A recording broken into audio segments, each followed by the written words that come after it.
le RAID et la BRI auraient-ils pu intervenir plus vite lors de l'attentat contre le Bataclan? Presque 4 jours après l'horreur, on en sait un peu plus sur le macabre scénario qui s'est déroulé dans la salle de concert. Baptiste Lègle, Julie Lebailly, Hélène Camille et Laure Emilia de Zorguer.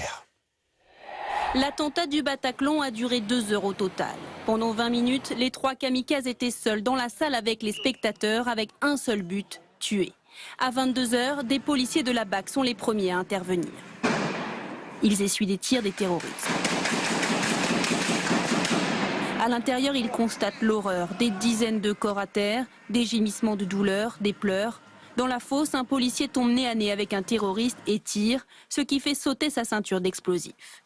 La BRI, la brigade de recherche et d'intervention, arrive ensuite en renfort dans l'établissement. Il fait sombre, l'architecture du Bataclan est complexe, il leur faudra du temps pour localiser les assaillants.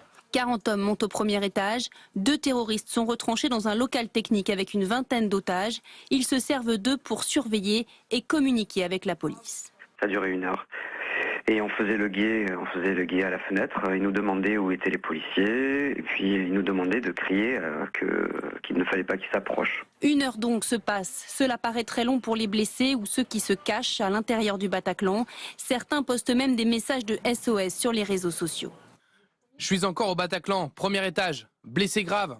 Qu'ils donnent au plus vite l'assaut. Il y a des survivants à l'intérieur. Ils abattent tout le monde, un par un.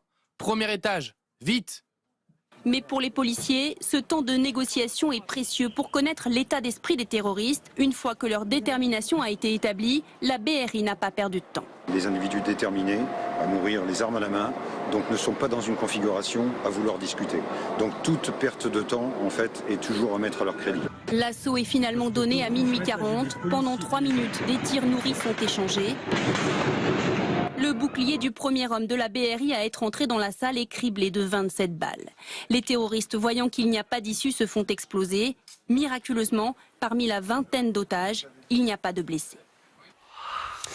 Les témoignages, maintenant, que vous allez entendre, sont très forts. Grégoire et Nicolas sont 2 survivants. Vendredi soir, ils étaient au Bataclan, où vous le savez.